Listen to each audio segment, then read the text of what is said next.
hasta que se hace manifiesto a través de la palabra de Dios. Eso es palabra de Dios. Y por eso, cuando pensaba en este cántico, yo le decía al hermano, vamos a cantar ese cántico, porque cuando vamos a recibir la palabra, porque precisamente el Señor está hablando a nuestras vidas ahora a través de su palabra. Amén. ¿Cuántos lo creen así?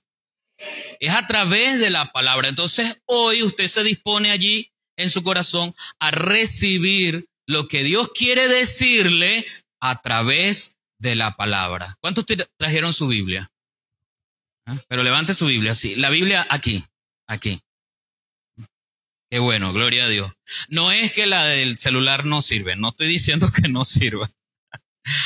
Pero acostúmbrese a traer su Biblia física. ¿Por qué?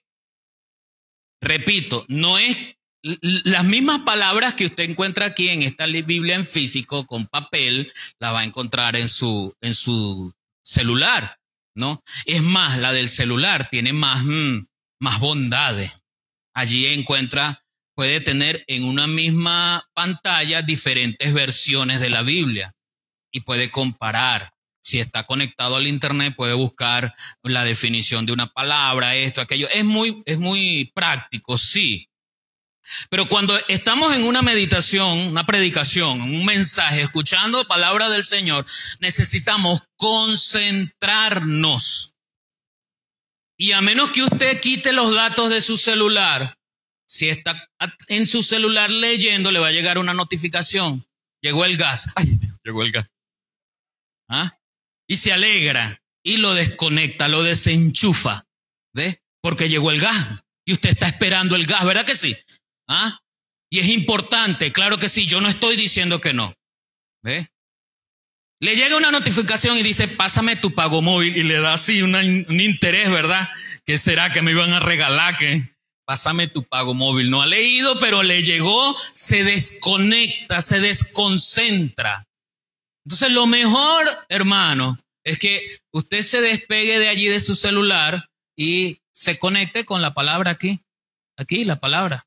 ¿Ah? Amén. Y hablando de desconectarse del celular, agarre su celular y lo coloca en modo avión, por favor. O modo tren, modo no suene, lo apaga o le quita los datos, haga algo para que mientras estamos hablando palabra del Señor, no suene, no nos interrumpa.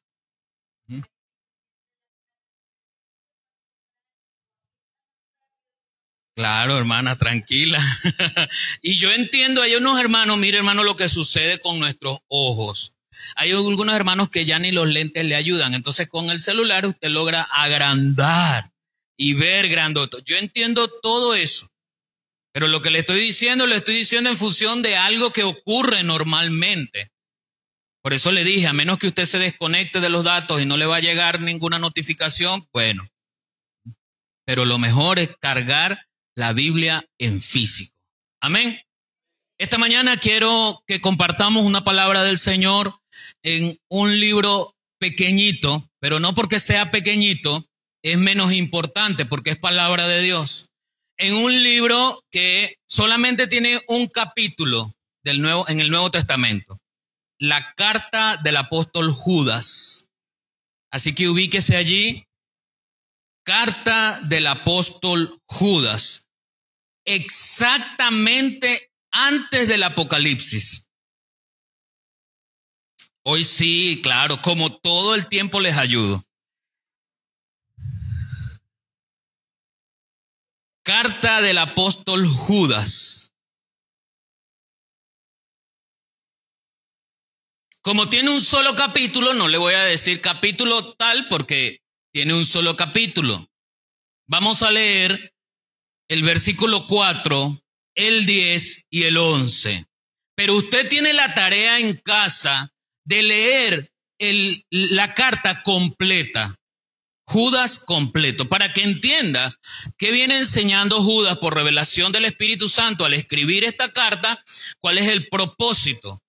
Nosotros vamos a leer exclusivamente el versículo 4, el versículo 10 y el versículo 11 de esta carta de Judas. A propósito de dos cosas que tenemos cercanas y que tenemos hoy en conmemoración.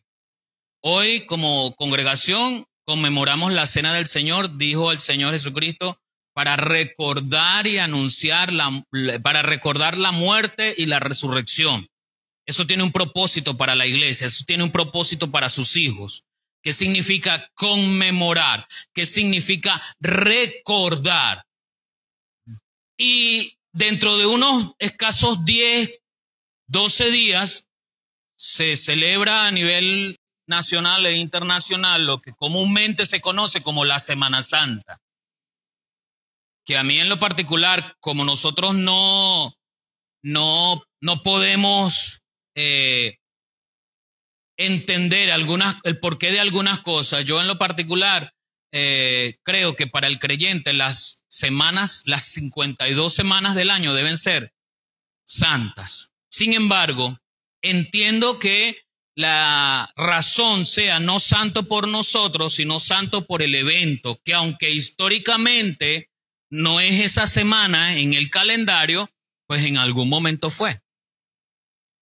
Llegado a esa etapa, a ese tiempo, ¿no? Cercano, comienzan las televisoras, la radio, las iglesias a recordar y a pasar películas de la pasión de Cristo, conmemorar, recordando el sufrimiento de nuestro Señor. Y yo me pregunto, para la vida de todo creyente, yo me pregunto, ¿cuántas veces nosotros recordamos el sacrificio de Cristo en nuestra vida sin necesidad de que sea el día de Santa Cena o el día o los días de Semana Santa? ¿Cuántas veces, haga usted memoria, cuántas veces usted recuerda el sacrificio que hizo Cristo por usted, por mí? Porque recordar el sacrificio que hizo el Señor por nosotros es amar ese sacrificio, pero es honrarlo. Porque cuando uno ama, honra. Cuando uno honra, respeta. Cuando uno respeta, obedece. Y el problema, hermano, es que nosotros se nos olvida lo que Cristo hizo por nosotros. Y aún ni las mejores imágenes que podamos ver, bien sea en video o en fotografía, puede acercarnos remotamente a lo que Jesucristo sintió en su momento de pasión, muerte y resurrección. Nada nos acerca siquiera un poco a entender o a saber qué sintió el Señor. No. La explicación bíblica nos da una imagen, nos genera una versión de la historia, pero no podemos comprender lo que Él sufrió. No lo podemos comprender. ¿Y por qué estoy tan seguro? Porque nuestros frutos dicen que no estamos entendiendo lo que el Señor hizo por nosotros. Eso lo dice nuestra conducta, nuestra forma de hablar, nuestra forma de ser. Y cuando digo nuestra, estoy hablando de nosotros como seres humanos, estoy hablando de la humanidad. Bien decía mi hermana Félida en su escrito A mi manera, que cada quien quiere acercarse a Dios, incluyendo en la iglesia del Señor, cada quien quiere acercarse a Dios a su manera. Pero no es a mi manera que yo tengo que hacer las cosas. Y el apóstol Judas escribe acerca de una problemática que se está incorporando en las iglesias. Y él denuncia esta problemática y dice en el versículo 4, porque algunos hombres han entrado encubiertamente, los que desde antes habían sido destinados para esta condenación, hombres impíos, que convierten en libertinaje la gracia de nuestro Dios y niegan a Dios, el único soberano, y a nuestro Señor Jesucristo. Hay una denuncia que el apóstol Judas está haciendo y es que han entrado encubiertamente. ¿Qué significa que hayan entrado encubiertamente? Que hay un doble propósito. No solo son espías, fueron llamados a hacer algo de lo cual la naturaleza de la iglesia no fue descrita así por el Señor Jesucristo. Pero continúa el versículo 10 y 11 diciendo: pero estos blasfeman de cuantas cosas no conocen y en las que por naturaleza conocen, se corrompen como animales irracionales. ¡Ay de ellos! Porque han seguido el camino de Caín y se lanzaron por el lucro en el error de Balaam y perecieron en la contradicción de Coré. Esta mañana quiero hablar sobre el libertinaje de los encubiertos. Pero lo titulé así, hermanos, porque nosotros tenemos que hacernos un examen, un autoexamen. Constantemente tenemos que estar haciendo un autoexamen para saber si estoy viviendo mi vida como creyente conforme a la voluntad de Dios. Es posible que yo no pretenda con conciencia ser un encubierto, ser un infiltrado, pero es posible que en la práctica y en la conducta yo sea un encubierto, uno que ha convertido la gracia del Señor en libertinaje. Porque por eso es que hoy nos reunimos para adorar al Señor. Y especialmente como es el primer domingo del mes, conmemoramos la Santa Cena, la Cena del Señor. Pero, ¿qué significa para usted la gracia que el Señor le otorgó? Haber sido liberado del pecado, haber sido liberado de la maldición del pecado, haber sido trasladado de un reino de oscuridad, de penumbra, a un reino de luz, a un reino celestial. ¿Qué significa para usted todas las bondades que ha recibido gracias al sacrificio de expiación que realizó Jesucristo por nuestros pecados? ¿Qué significa? Porque al parecer, desde el primer siglo, hay quienes han entendido la gracia del Señor como una llave, una tarjeta que le permite interpretar su forma de actuar conforme a sus propios intereses, intereses mezquinos, intereses quizás económicos, intereses que tienen que ver con los placeres.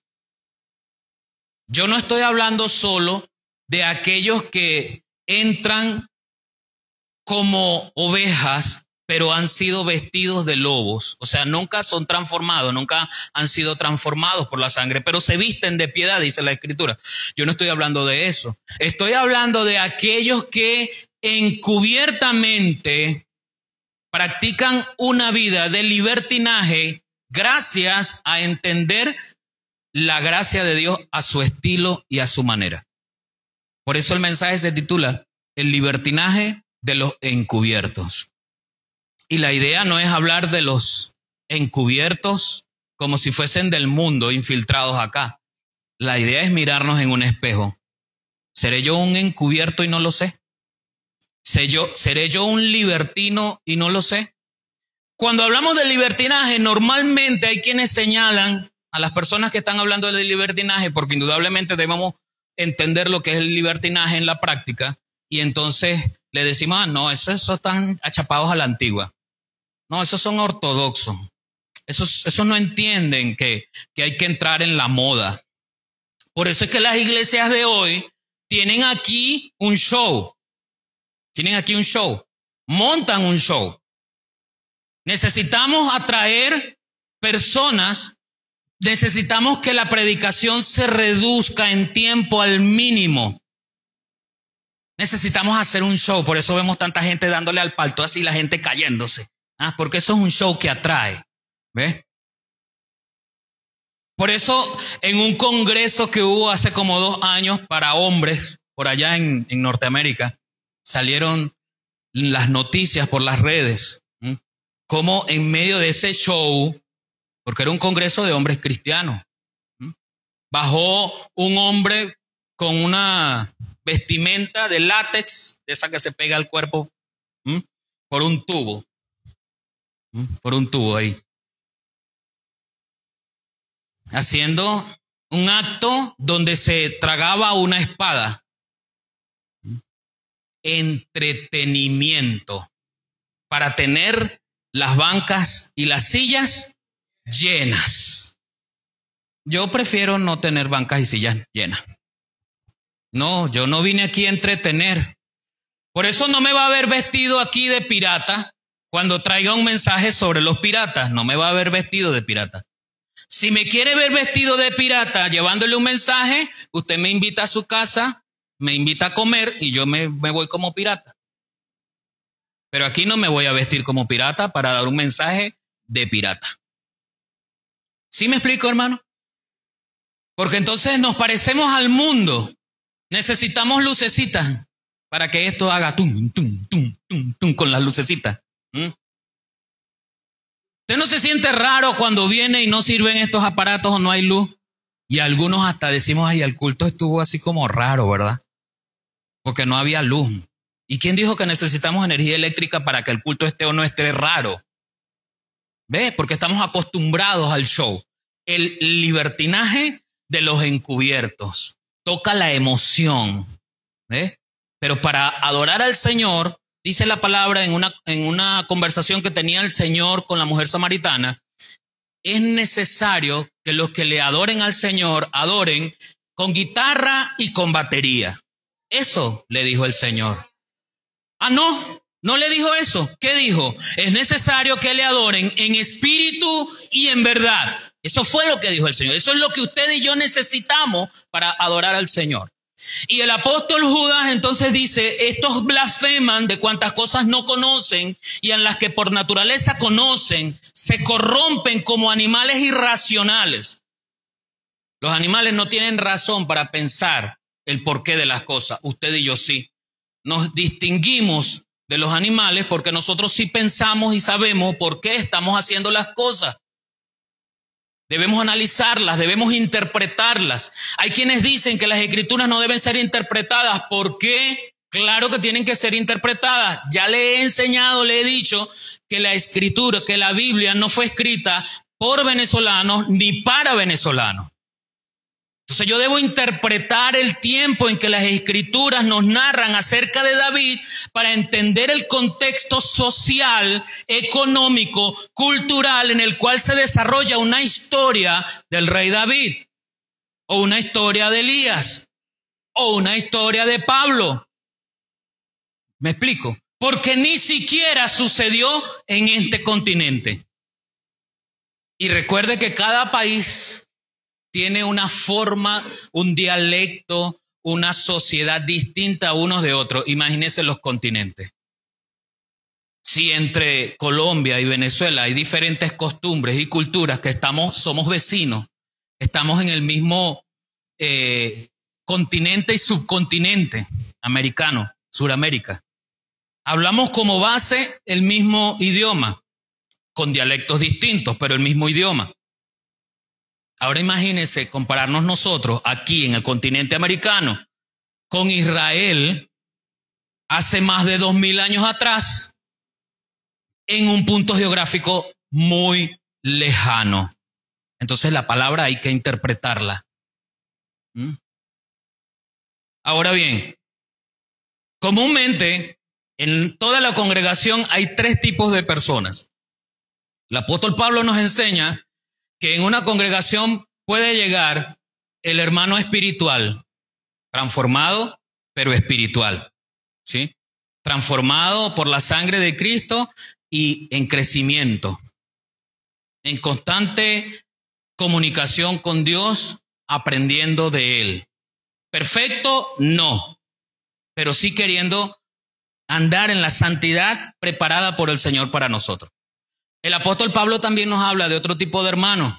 Son hermanos salvos, pero son niños espirituales, carnales. ¿Ves?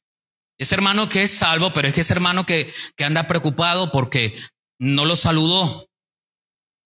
Ese es el hermano que anda preocupado porque el culto hoy no estuvo como bueno, porque el pastor estuvo regañando toda la mañana.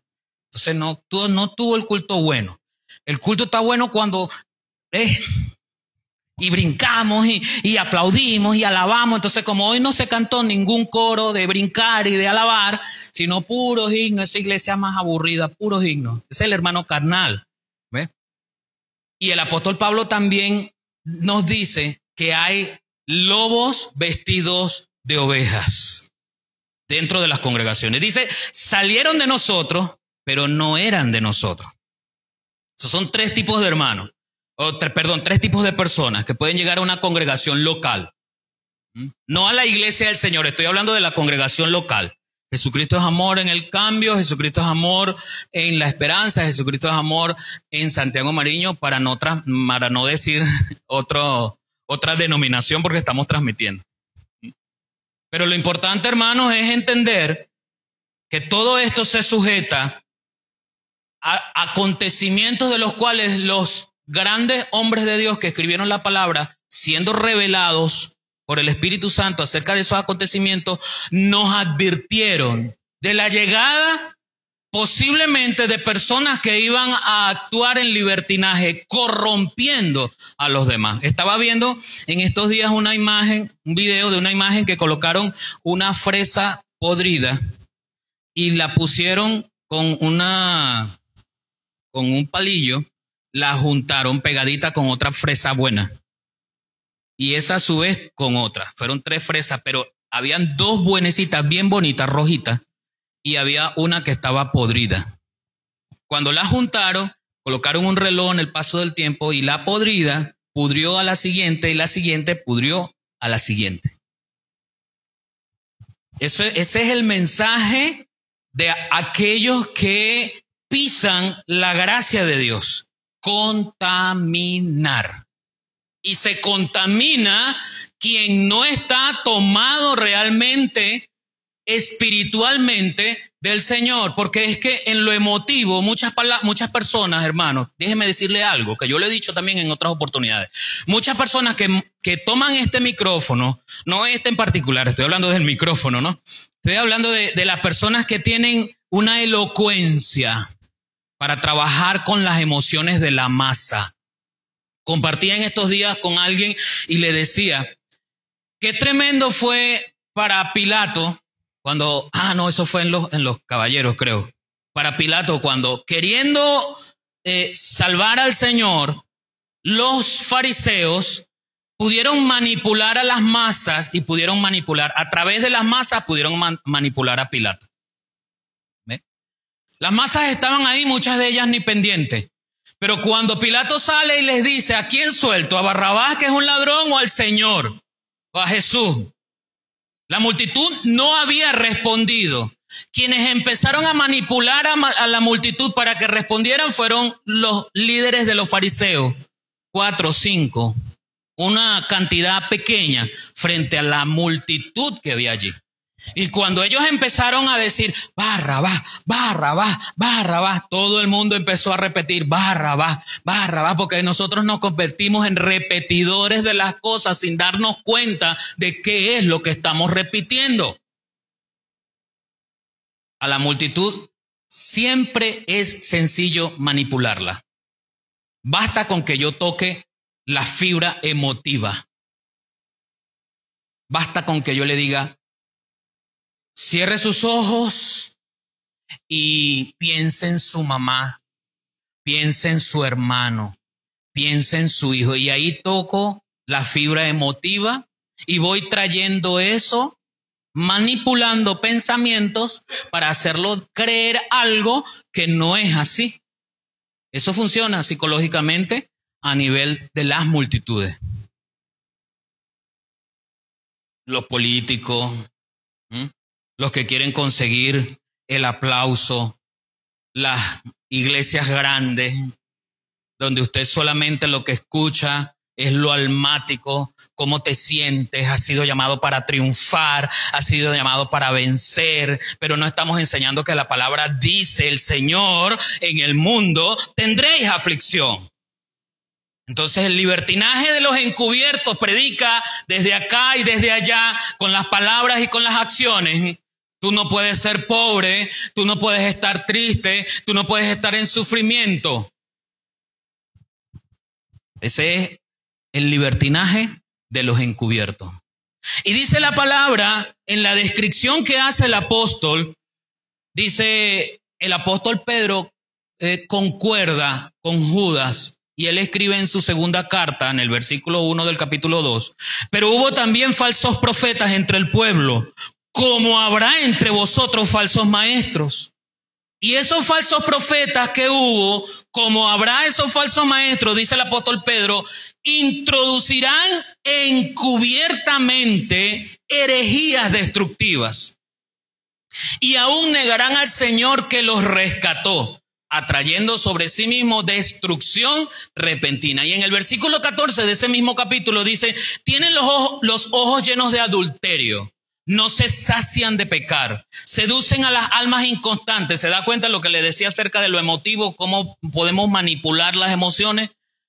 Tienen el corazón habituado a la codicia y son hijos de maldición. Han dejado el camino recto y se han extraviado siguiendo el camino de Balaán, hijo de Beor, el cual amó el premio de la maldad.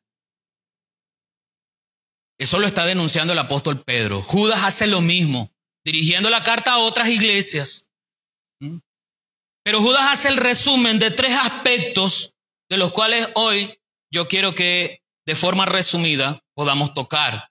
Porque él reconoce 3 tipos de personas que son encubiertas, que tratan el libertinaje como algo normal, lo enseñan y corrompen las costumbres, la conducta, la enseñanza. Y por eso, hermanos, es que yo como pastor no puedo garantizar que desde aquí usted y yo entendamos bien. No lo puedo garantizar, pero le puedo enseñar a usted que usted se va a su casa y vuelve a repetir esta enseñanza y usted se dará cuenta si lo que estoy diciendo es verdad o mentira. Si yo soy un falso maestro o estoy enseñando la palabra de Dios. Usted tiene toda esa libertad, usted tiene ese deber, no solamente tiene esa libertad, usted tiene ese deber. Gloria a Dios por la tecnología, porque si usted no se acuerda de toda la hora que yo voy a durar aquí enseñando, usted va a su Instagram y vuelve a mirar el mensaje. Y allí se va a recordar. Y va a notar. Atendiendo a lo que el apóstol Pedro decía, vendrán, así como hubo falsos profetas, así vendrán falsos maestros a enseñar herejías.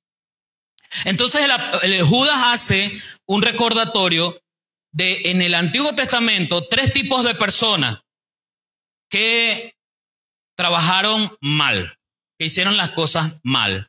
Dice, ay de ellos, el versículo 11 de Judas, porque han seguido el camino de Caín.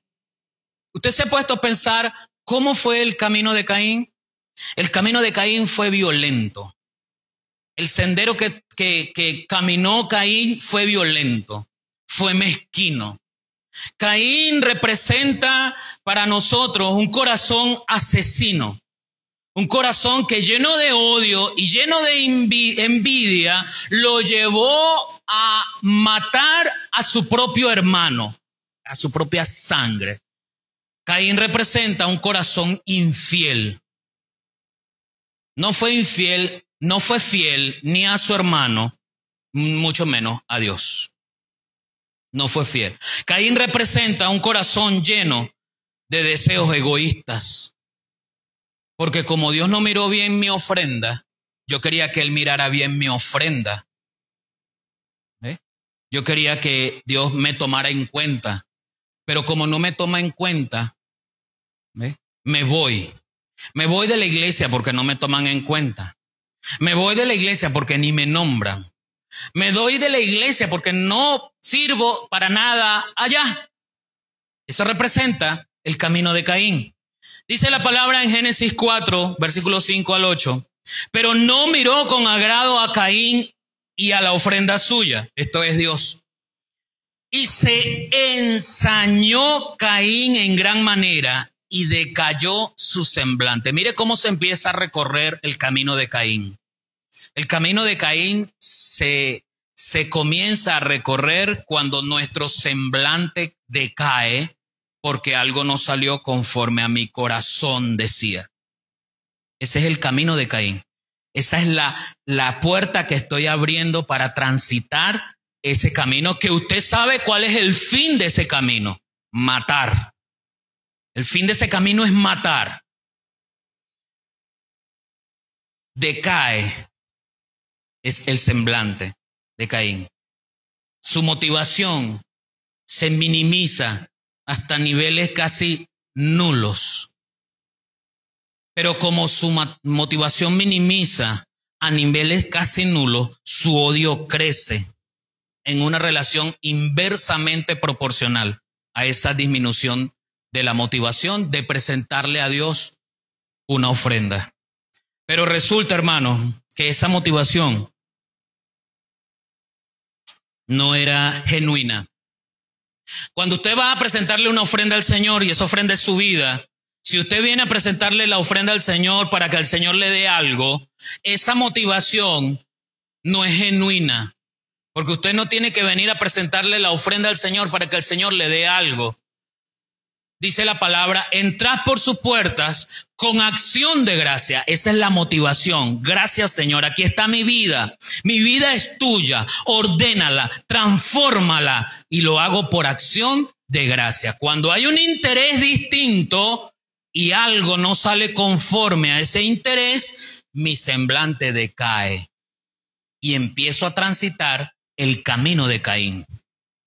Entonces Jehová dijo a Caín, ¿por qué te has ensañado y por qué ha decaído tu semblante? Si bien hicieres, no serás enaltecido, y si no hicieres bien, el pecado está a la puerta. Con todo esto, a ti será su deseo, y tú te enseñorearás de él. Y dijo Caín a su hermano Abel, porque la conversación con Dios no le surtió efecto. Dios ya lo había alertado acerca de su semblante. Nadie me lo dijo, Dios lo sabía. Dios lo atiende. Pero cuando nosotros no queremos ser atendidos por Dios, no nos interesa que la palabra dice, airaos pero no pequéis. No nos interesa que la palabra dice, no se ponga el sol sobre vuestro enojo. No nos interesa que la palabra dice que los fornicarios, los adúlteros, los hechiceros no entrarán en el reino de los cielos. Eso no nos interesa. ¿Ves? Dios conversa con Caín antes y le dice, porque tu semblante ha caído, te estoy llamando la atención, ten cuidado, ten cuidado. No sé cuánto tiempo pasaría, pero dice la palabra en el versículo 8, y dijo Caín a su hermano Abel, salgamos al campo. Porque cuando su semblante cayó, su odio creció y no le sirvió la palabra que Jehová Dios le había dicho. No le sirvió, no quiso. Caín no quiso que eso entrara en él.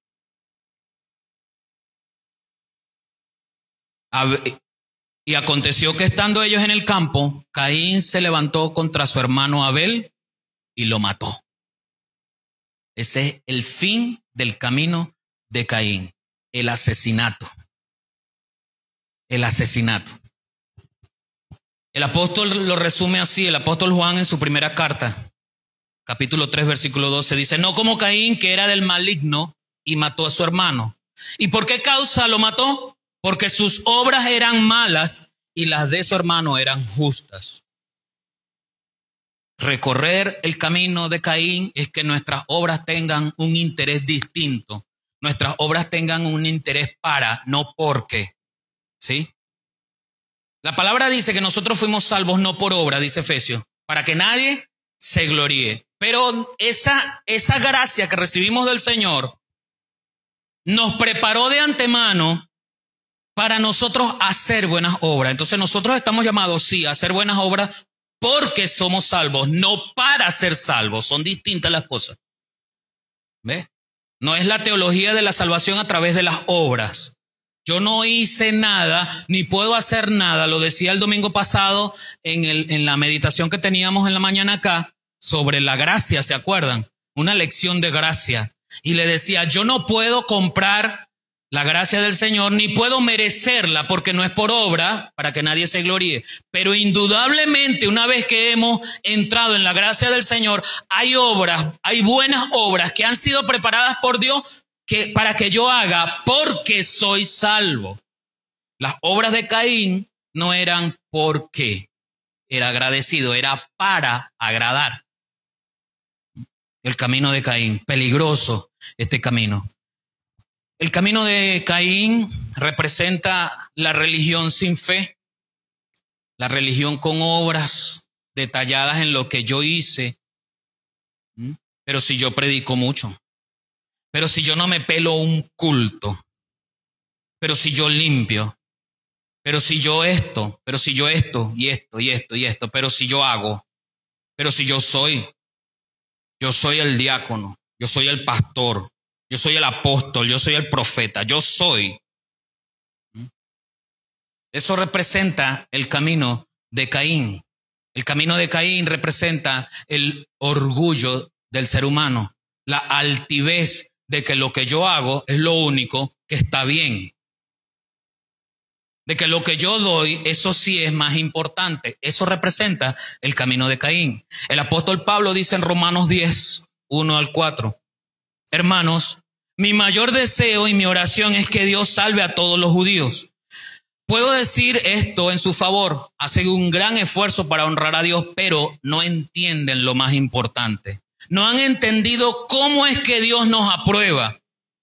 Por eso trataron de ser aprobados a su manera y no aceptaron la manera como Dios nos aprueba. En lo que respecta a ser aprobados por Dios para todo el que tiene fe. Cristo fue el cumplimiento del propósito de la ley. Así que si mi motivación es cumplir la ley para ser salvo, es lo que el apóstol Pablo dice, hey, un momentico, estás en un error. No puedes cumplir la ley para ser salvo. Cristo vino, cumplió la ley para que nosotros fuésemos salvos. Eso no quiere decir que yo voy a ser desobediente a la ley de Dios, no. Pero no, la motivación para ser salvo no es que yo diga que yo debo guardar el sábado, o que no debo matar, o que no debo robar, o que no debo tener dioses ajenos. No. Soy salvo porque creo por fe en Cristo Jesús, Hijo de Dios. Por eso soy salvo. Entonces, porque soy salvo, cumplo la ley de Dios. Y en lugar de creer solamente que no debo matar, practico el amor, porque la palabra me dice a través de Cristo que cualquiera que odia a su hermano es homicida. ¿Se da cuenta cómo cambia el panorama? Cuidado con recorrer el camino de Caín. Cuidado con que sus emociones lo lleven a que su semblante decaiga. Cuidado. Porque usted siempre se encontrará con hermanos sentados al lado suyo o con un pastor como este que le decepcione. Claro que sí. Mi intención no es decepcionarle, pero quizás no estoy hecho para cubrir los zapatos que usted quiere que yo cubra. Me disculpo. Quizás alguna vez sin intención lo decepcione. Quizás habrán pastores o maestros que con intención le decepcionen. Pero cuando usted no está ligado almáticamente a un hermano o a un pastor, sino que a través del Espíritu se ha ligado al Dios, al Rey de Reyes y Señor de Señores, usted estará evitando caer en el camino de Caín, porque usted está ligado al Señor. El apóstol Judas también dice, nos habla en el versículo 11 de Judas, que se lanzaron por el lucro en el error de Balaam. Mira, hermano, cómo me dio a mí, ¿cómo lo digo? Lata, como se dice por ahí, ¿verdad? Cómo me partió la cabeza. Haciendo este estudio, le compartí a mi esposa en estos días. Este estudio es viejo, es del año pasado. No lo estoy reciclando, estaba guardado en mi computadora. No lo había puesto por allí. Porque aunque había terminado los 2 puntos, me faltaba el error de Balaam. Y yo leía la historia de Balaam para arriba y para abajo. ¿Dónde está el error de Balaam? El error de Balaam no fue un error de acción. Fue un error que nace en el corazón. Por eso yo no lo encontraba. Tal como Samuel fue enviado por Dios a encontrar el rey que sustituiría a Saúl y miró el cuerpo, la grandeza, la imagen exterior de los hijos de Isaí, y conforme iba mirándoles, Dios le iba diciendo, este no es. Y Samuel cae en cuenta y dice, de verdad que Dios no mira la apariencia del hombre. Buscando el error de Balaam, yo estaba como Samuel. buscando la acción. Porque es que a veces nosotros, hermanos, creemos que solamente nuestros errores están en las acciones que hacemos. No importa lo que yo piense. Pero hermano, déjeme decirle que para poder llegar a un error en la acción, tuvo que haber nacido en la mente. Tuvo que haber puesto aquí el enemigo y yo tuve que haber dejado que el enemigo haga un nido y me incendie la mente. La palabra nos dice que el escudo de la fe nos ayuda a apagar los dardos de fuego enviados por el maligno. ¿A dónde? A nuestra mente. El problema no es que él envíe flechas a nuestra mente, pensamientos negativos, ese no es el problema. El problema es que yo no puedo evitar que lleguen, no. El problema es que yo no use el escudo de la fe para apagar y no se me incendie la mente. Ese es el problema. En Números capítulo 22, vamos a leer un poquito para contextualizar, pero nuevamente ya le voy a colocar otra tarea. Tiene que leer Judas el capítulo completo, ahora va a leer todo acerca de Balaam. Números 20, 21 y 22. Yo estoy dejando estas tareas y no las estoy calificando, pero pueda darse por convencido que es el Señor el que está mirando si usted hace las tareas o no. Números capítulo 22, versículos 19 al 21. Os ruego, por tanto, ahora que reposéis aquí esta noche para que yo sepa qué me vuelve a decir Jehová. Y vino Dios a Balaam de noche y le dijo: si vinieron para llamarte estos hombres, levántate y vete con ellos, pero harás lo que yo te diga. Así Balaam se levantó por la mañana y enarbardó su asna y fue con los príncipes de Moab. Números capítulo 22, 19. Voy en el 21, pero escúcheme esto, hermano. Hasta allí la cosa era confusa para mí. Porque según yo en la acción, Balaam estaba haciendo lo que Dios le dijo. Balaam estaba haciendo lo que Dios le dijo. Fueron unos hombres enemigos de Israel a Balaam, que no era judío, era un adivino, era un hombre que espiritualmente se conectaba con Dios en muchas oportunidades. Y esto era aprovechado o quería ser aprovechado por los enemigos de Israel para que Balaam maldijese a Israel y a ellos les fuese bien en la batalla contra Israel. Antes de esto, ya ellos habían intentado algunas veces decirle a Balaam: maldice a Israel, y Balaam le dijo: no, Dios no me ha dado permiso para maldecir a Israel. Pero en uno de esos acontecimientos, llegan estos hombres y le dice Balaam: acompáñanos, vamos con el rey de Moab. Y Balaam le dice: no, yo no los voy a acompañar, espérense, yo voy a ver qué me dice Jehová. Y lo que le dice Jehová es: vinieron estos hombres a buscarte, vete con ellos. Pero, escuche bien, pero harás lo que yo te diga. Levántate, vete con ellos, pero harás lo que yo te diga. Dice la Biblia que Balaam se levantó y se fue con ellos, pero ahora escuche. Versículo 22. Y la ira de Dios se encendió porque él iba. Y no le dijo Dios que fuera. Y no le dijo Dios: estos hombres te vinieron a buscar, ve con ellos. Ahí hay algo. Me perdí. Está haciendo lo que Dios le dijo. Ve con ellos. Y la ira de Dios se encendió porque él iba. Y el ángel de Jehová se puso en el camino por adversario suyo. Iba pues él montado sobre su asna y con él 2 criados suyos. De ahí en adelante usted va a ver cómo el problema con el asna, ¿verdad? Le pegan, el asna le habla, no sé qué, le abre los ojos, ve a Dios, ¿verdad? ¿Cuál fue el error de Balaam? Su corazón lleno de codicia. Un corazón debilitado. Un corazón lleno de cosas por alcanzar, que ha callado, que ha estado quieto, que no ha hecho nada, que aparentemente consulta a Dios, pero que su corazón está lejos de la voluntad de Dios. El apóstol Pablo lo dice así a Timoteo: porque los que quieren enriquecerse caen en tentación y lazo, y en muchas codicias necias y dañosas, que hunden a los hombres en destrucción y perdición, porque raíz de todos los males es el amor al dinero, el cual codiciando algunos se extraviaron de la fe y fueron traspasados de muchos dolores. El error de Balaam no estuvo en la acción de maldecir a Israel directamente. Varias veces lo intentaron. El rey Moab envió a sus siervos para que lo dijeran y varias veces Balaam le dijo, no, yo voy a consultar a Dios. Si Dios me dice que no los maldiga, no los maldigo. De hecho, Balaam hace una oración de bendición a Israel.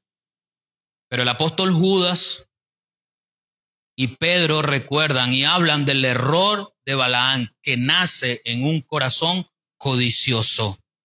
En un corazón de codicia que no la está manifestando en la práctica, pero que está allí, latente para salir en cualquier momento. Si desde nuestro corazón no atendemos las cosas que desde allí están saliendo, posiblemente llegue un momento en que eso salga a la luz. Así que debemos atender, por eso es que debemos atender nuestra vida interior, más allá de la atención que le ponemos a la vida exterior. Por eso es que luchamos contra la idea de ponerle falda a la mujer, porque es un requisito que la mujer se ponga falda, y el corazón de la mujer y el corazón del hombre que le está diciendo, imponiéndole a la mujer que se ponga falda. ¿Cómo está ese corazón? ¿Qué hay en ese corazón? Envidia, lujuria. ¿Qué hay en ese corazón? Yo no estoy diciendo que la mujer se vista como quiera. La palabra nos enseña y que la mujer se vista decorosamente, honrosamente. Claro que sí. Pero yo no le voy a decir que porque usted no se pone un vestido que arrastre el piso y la basura que viene del piso, usted no va a ser salva. No, señor. Eso no es así. ¿Y su corazón? ¿Cómo está ese corazón? ¿Cómo está pintado ese corazón? ¿De qué color está pintado ese corazón? ¿Qué pensamiento sale de ese corazón? ¿Qué sentimiento fluye de ese corazón? Cada uno de nosotros, aquí sentados, y los que están en la transmisión donde estén, representa un mundo. Un mundo que muchas veces está escondido, es como un iceberg. En el mar hay bloques de hielo inmensos. Los barcos logran ver la punta en la superficie de ese bloque de hielo. Pero debajo de la superficie, ese bloque de hielo es 2, 3 y hasta 4 veces más grande que la superficie. Así es el corazón del hombre. ¿Cuántos secretos no tenemos nosotros? Estoy preparando un mensaje. No, ya lo tengo listo. Se llama Los secretos del hombre. Basado en el apóstol Pablo, que habla de los secretos del hombre. Cada uno de nosotros somos un mundo, y ese mundo se compone por nuestro corazón. ¿Qué deseo hay en nuestro corazón? ¿Usted ama al Señor? Usted me dice, sí, yo amo al Señor. ¿Qué deseo de amor hay en su corazón para con el Señor? Porque yo digo que amo a Dios, pero odio a mi hermano. A Dios no lo veo. Es fácil decir yo amo a Dios porque no lo veo. Lo difícil es amar al hermano que lo estoy viendo. Porque es que hay hermanos que no son fáciles de amar. ¿Pero acaso usted fue fácil de amar cuando Cristo estaba colgado en el madero? ¿Usted fue fácil de amar? Y Cristo no se bajó. No se bajó, hermanos, del madero. No se bajó para que tú y yo fuésemos salvos. No se bajó para que tú y yo no viviésemos en maldición. Ahí se quedó, muriendo la muerte de los malditos. Cuidado con el error de Balaam, que nos lleva a la codicia de las cosas que no tenemos, que queremos alcanzar. Y yo no me voy a limitar a hablar del dinero solamente. Porque cuando usted y yo aplicamos estrategias humanas, mundanas, para conseguir las cosas, ese es el error de Balaam. Cuando usted y yo no nos conciliamos con lo que Cristo nos dijo, honroso sea el matrimonio, ¿cómo? Sin mancilla. Cuando eso no me importa, he caído en el error de Balaam. Cuando lo que me importa son mis placeres carnales, de yo sentir o de yo tener algo producto de una relación en fornicación o extramarital, yo estoy en el error de Balaam, codiciando lo que el mundo tiene. Y entonces, porque quizás nunca lo lleve a la acción, quizás porque nunca me llegue a acostar con un hombre o una mujer que no es mi esposo o es mi novio o mi novia, quizás yo digo, estoy bien. Pero ya en el corazón desafié al Señor. Ya en el corazón desafié al Señor. Este pastor está exagerando, puede que sí. Por eso lo invito a que estudie la palabra. Por eso lo invito, eso queda grabado. Esta tarde, mañana, el martes, el miércoles, revíselo, estúdielo. Vaya a la palabra, a la fuente, a ver qué está pasando por su mente en función de esto. Pero no solamente eso, hermano. Bueno, en el versículo 34 de Números 22 dice, entonces Balaam dijo al ángel de Jehová, he pecado porque no sabía que tú te ponías delante de mí en el camino, mas ahora, si te parece mal, yo me volveré. Cuando definitivamente Dios le descubre, le saca el velo a Balaam y ve que era el ángel de Jehová que estaba al frente de él, y su asna estaba viéndolo y él no lo estaba viendo. Balaam también tuvo el error de no ver a Dios en su camino. Yo le invito a que usted, si está caminando el camino del Señor, pueda ver cómo Dios le ayuda. Eso le invito a hacer ese ejercicio, porque el error de Balaam fue no ver, que Dios estaba en su camino. Muchas veces estamos cieguitos, vamos a hacer algo y utilizamos muchas fraseologías que nos convencen de cosas que en la fe no son ciertas. Dios abre, Dios cierra puertas. Así que cuando todo se me abre, quiere decir que por ahí voy bien. Eso no todo el tiempo es así. Eso no todo el tiempo es así. No basta con decir solamente Dios abre y cierra puertas. Yo debo acompañar eso diciendo, yo sé que Dios abrió esa puerta. Yo sé que Dios cerró esa puerta. No es solo cuestión de la inercia del viento que la cerró. No es solo cuestión de la suerte y alguien llegó en el preciso momento y la abrió y estoy viendo un ángel de Dios. Eso no todo el tiempo es así. Y finalmente tenemos entonces el camino de Caín, el error de Balaam y dice Judas, la contradicción de Coré. Cuando yo estaba estudiando este tema acerca de Coré, me di cuenta, hermanos, que muchas veces yo estaba como siguiendo algunas oportunidades, siguiendo este camino de Coré, esta contradicción. O sea, quiero, pero no le doy gracias a Dios porque no es como yo quería, pero quiero. Sí, pero no. Y tal vez. Y bueno, si Dios quiere, pues. ¿Entiende la contradicción? Es una contradicción. Dice en el primer libro de Samuel, capítulo 15, versículos 22 y 23. Otra tarea, lea Samuel 15 y allí va a entender.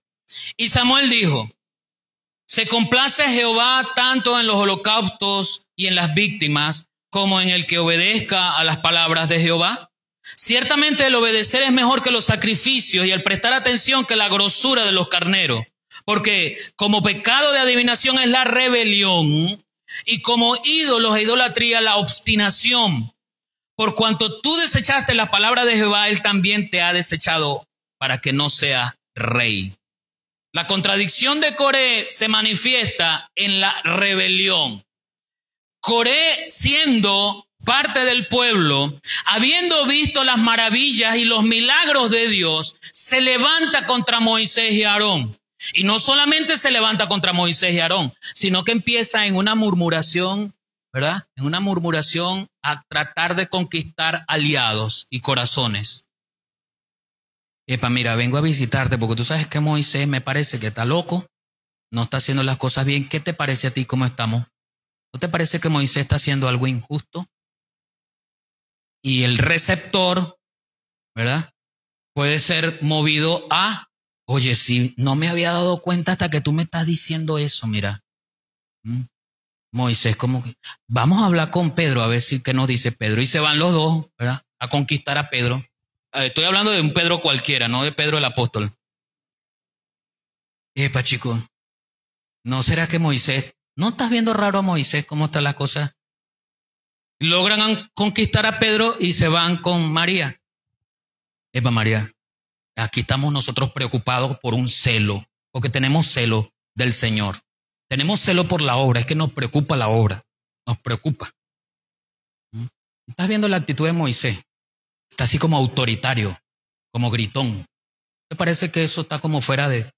Y así, conquistando, visitando, trayendo cosas que no son, descontextualizando las situaciones, para que finalmente, porque la contradicción de Coré representa a aquel miedoso cobarde que no es capaz de enfrentar las cosas de frente, sino que necesita una multitud que le apoye.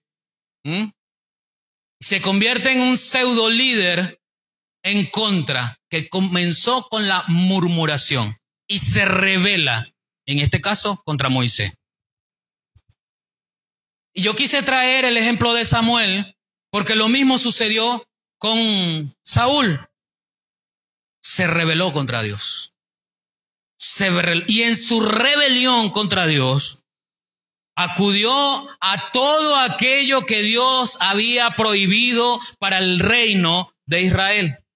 Acudió a la adivinación. Por eso Samuel le dice como adivinación, porque él ya estaba cayendo en eso. Estaba cayendo en lo mismo que Coré, en la exaltación de que lo llevaba a rebelarse hasta tal punto de no tomar a Dios en cuenta.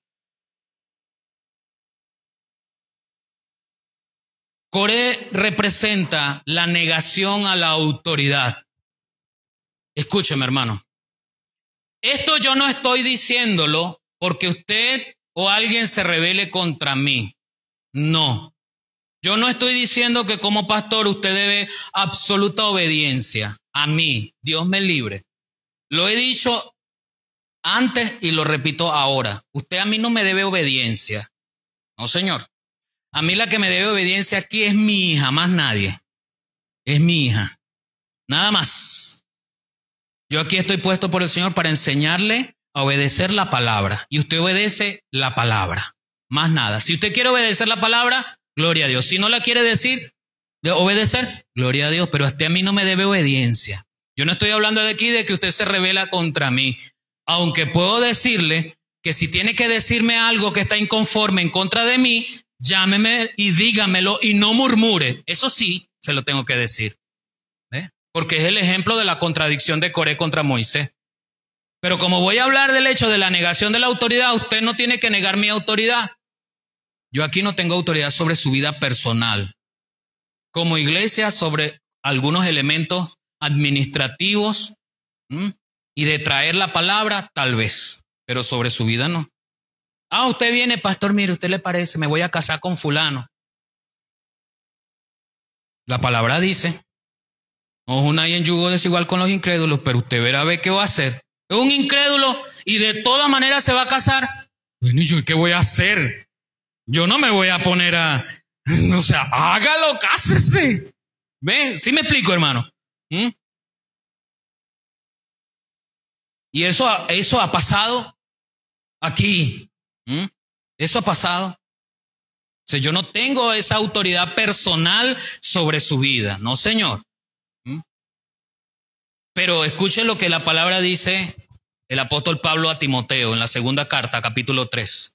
También debes saber esto, que los postreros días vendrán tiempos peligrosos, porque habrá hombres amadores de sí mismos,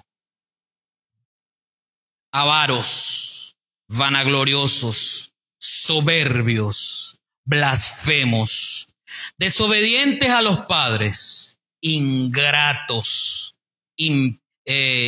impíos, sin afecto natural, implacables, calumniadores, intemperantes, crueles, aborrecedores de lo bueno, traidores, impetuosos, infatuados, amadores de los deleites más que de Dios, que tendrán apariencia de piedad, pero negarán la eficacia de ellos.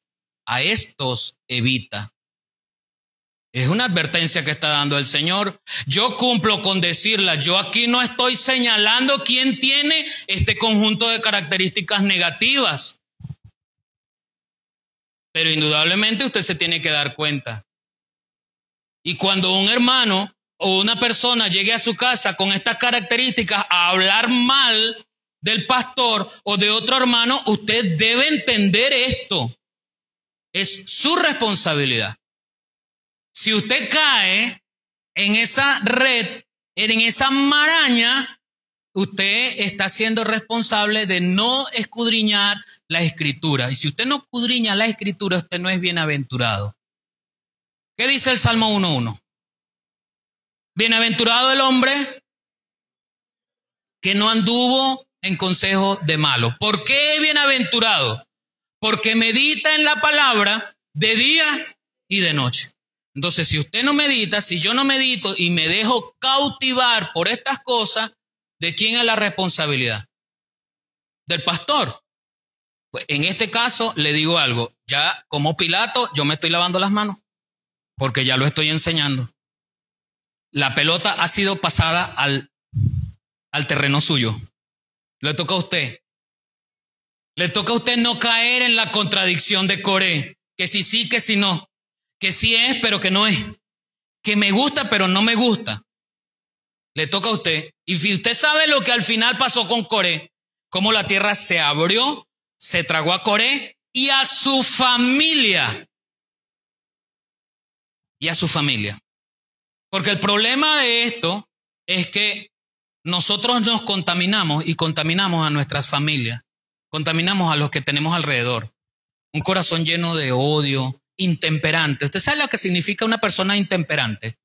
Que no tiene temperamento, que no es capaz de soportar a nadie, que le disgusta a las demás personas, que no es capaz de amarla, de extenderle la mano. Es una persona intemperante, no domina su temperamento porque no lo tiene. Pero ahí, la lista es grande. La lista es grande. Cuando yo no me quiero sujetar a las cosas de Dios, como Dios quiere que la haga, yo estoy en la contradicción de Coré, porque quiero que Dios me bendiga, pero yo no estoy sujeto a Dios. A veces queremos que la bendición de Dios nos arrope y nos lleve hacia adelante, pero yo no quiero obedecer a Dios. Y la bendición es obediencia, porque la obediencia trae bendición. Entonces no basta solamente con querer. No basta decir, ay, yo soy. No, yo no soy nada. Lo que puedo decir es que yo soy hijo de Dios, más nada. Puedo tener mucha elocuencia, puedo tener mucha brillantez, puedo tener quizás mucha fuerza para hacer las cosas. Pero dijo el apóstol Pablo, todo eso, después de dar su currículum, lo tengo por basura. Dice una versión, por estiércol. Es decir, no sirve para nada. La contradicción de Coré representa murmuración. Porque fue lo que Coré hizo en su tiempo. Fue lo que Coré fue haciendo en el pueblo, susurrar contra Moisés y los líderes, contra Moisés y Aarón. Comenzó a susurrar. Pero no contra la persona de Moisés, sino contra lo que Dios estaba trayendo a través de Moisés. Porque no era el hecho de que Moisés como persona quizás era iracundo, no. Era el hecho de que Moisés como siervo de Dios hablaba en nombre de Dios y decía, ¿se va a hacer esto o no se va a hacer esto? Al hablar en nombre de Dios, comenzó Coré a desafiar esa autoridad, comenzó Coré a murmurar, a susurrar. ¿Sabe lo que significa susurrar? En silencio así para que nadie me escuche. Para que no me escuche el hermano que estoy hablando de él, comienzo, ¿sabías que viste dónde se sentó el hermano hoy? Medio raro esa cosa, ¿verdad? Viste es que se sentó por allá y lo vi como sospechoso hablando con una hermana que no es la esposa. Y nos hacemos una novela aquí, hermano. Nos hacemos una novela. Y viste el reloj del pastor. ¿De dónde estará saliendo para que tenga un reloj como ese? Yo creo que los diezmos están... Porque es que... Mira al pastor. La Biblia define esa parte así, mire como Proverbios dice en el 18:8. Las palabras del chismoso son como bocados suaves y penetran hasta las entrañas. Porque el que es chismoso comienza a acercarse a ti con una lisonja. Chico, vengo a hablar contigo porque me parece que tú eres un hermano espiritual. Y el Señor me manda a hablar con los hermanos espirituales y tú eres un hermano muy espiritual. Así comienza el chismoso. Pero no le vayas a decir a nadie, que quede entre tú y yo. No le vayas a decir a nadie porque eso es delicado. Porque yo sé que tú eres un hermano espiritual. Tú eres una hermana muy dedicada al Señor, muy, muy sumisa. A mí me gustaría ser como tú. Así como tú, a mí me gustaría. Y te voy a decir algo en grado 33. ¿Sabes lo que significa el grado 33? Que usted solamente se lo puede decir a 33 personas, más no. Más no, más a 34 no. O sea, a 33 personas, más nada. O sea, cuando una persona le dice grado 33 es que usted se lo puede decir a 33 personas. Más nada, más nada. ¿Ve? El chismoso comienza a ganarte con una lisonja. Y una cosa es que a ti te digan, oye, qué guapo anda, ¿verdad? Oye, qué lindo anda. Y otra cosa es que usted me diga, hermano, estás en la línea, pastor. Eso ya es lisonja, hermano. A menos que usted me diga en la línea gruesa, pastor. Ah, sí, ahí sí le creo. Porque olvídese, hermano, por mucha piropa que usted me quiera tirar a mí, yo sé que yo no estoy en la línea delgada. ¿Ah?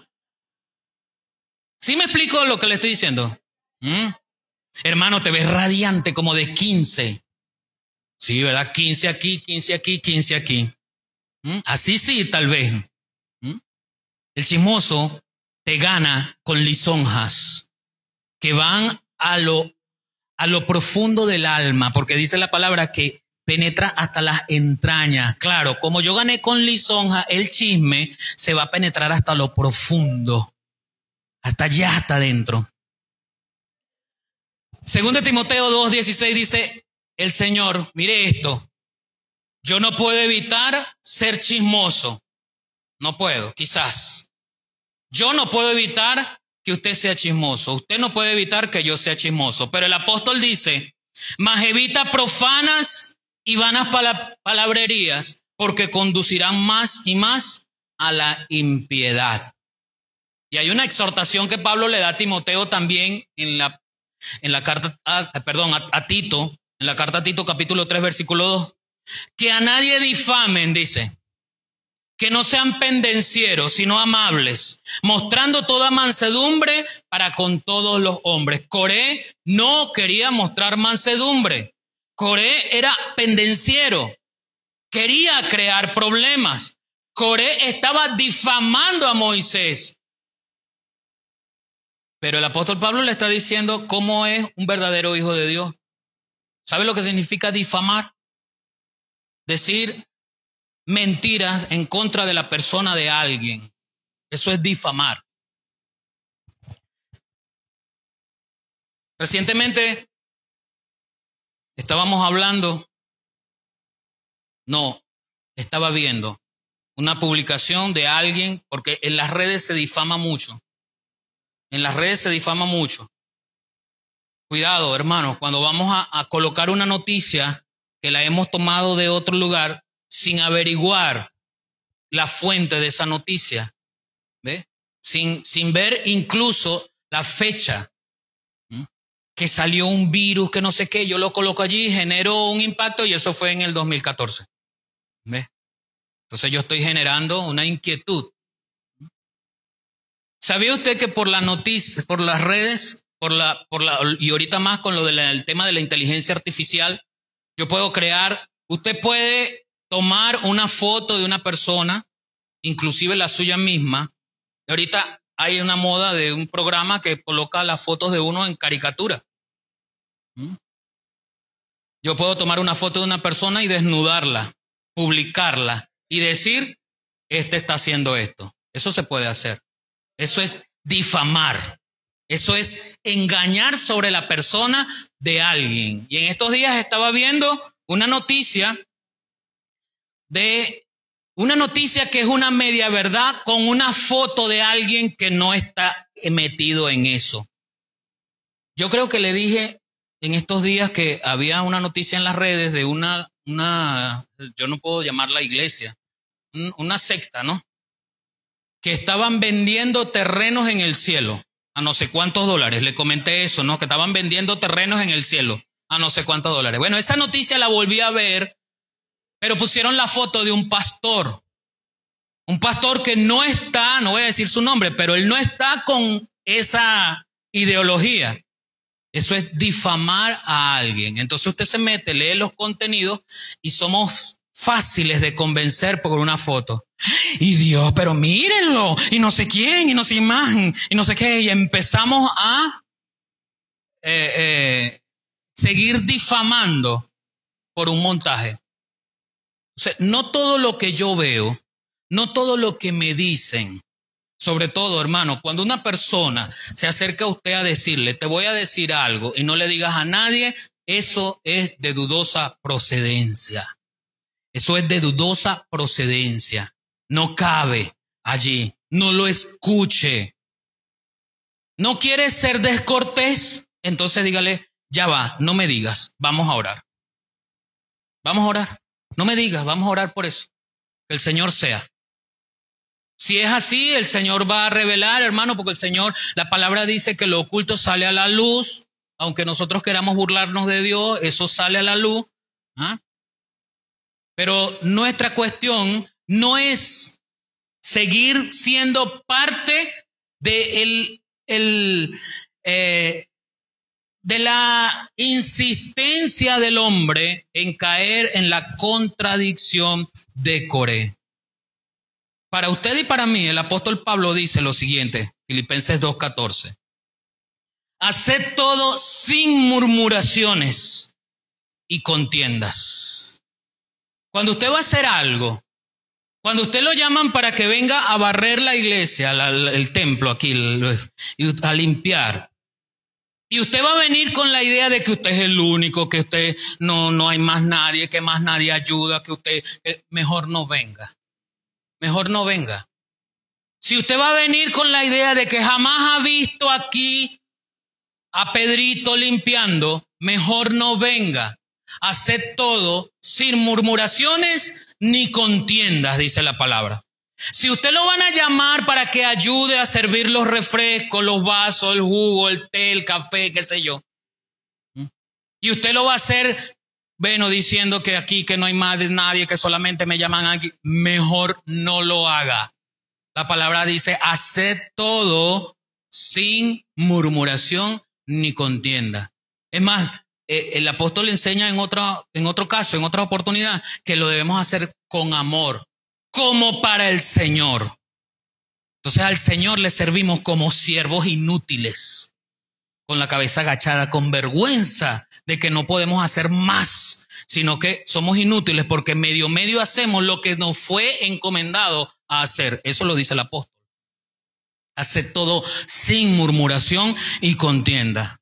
Coré, Balaam, Caín representan para nosotros el conjunto de actitudes de un ser humano que desafía a Dios, que busca en medio de la inconformidad, en medio de la ingratitud, busca levantarse contra lo que Dios quiere, contra lo que Dios ha constituido para su iglesia.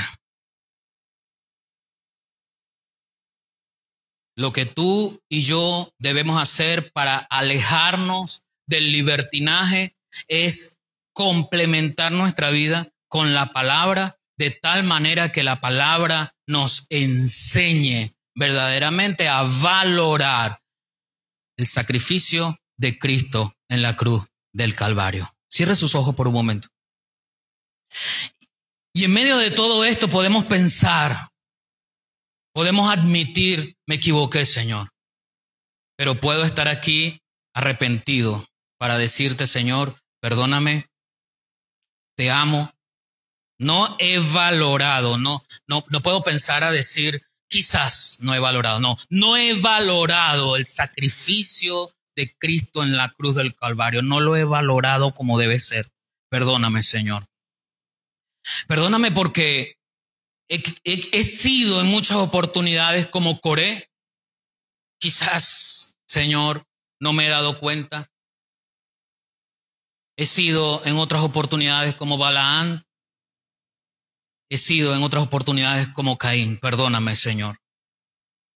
Señor, tu gracia infinita, inmerecida, dada por ti a través de Cristo para nuestra salvación, yo la valoro, Señor. Yo honro esa gracia. Señor, ayúdanos. Ayúdanos a cambiar, Señor, a ser transformados por tu gracia. Ayúdanos, Señor, a entender tu palabra nos alimenta y es allí la fuente que debemos encontrar para dar y recibir de esa bendición que tienes y has preparado para nosotros. Yo quiero que allí donde estás, si por primera vez escuchas la invitación para cambiar tu vida, yo quiero que puedas sentirte libre para venir hasta aquí y decirle al Señor, Señor, yo quiero ser salvo por tu gracia. Yo quiero tener acceso a esa salvación. Esa salvación que te lleva a vivir plenamente conforme a lo que Dios quiere.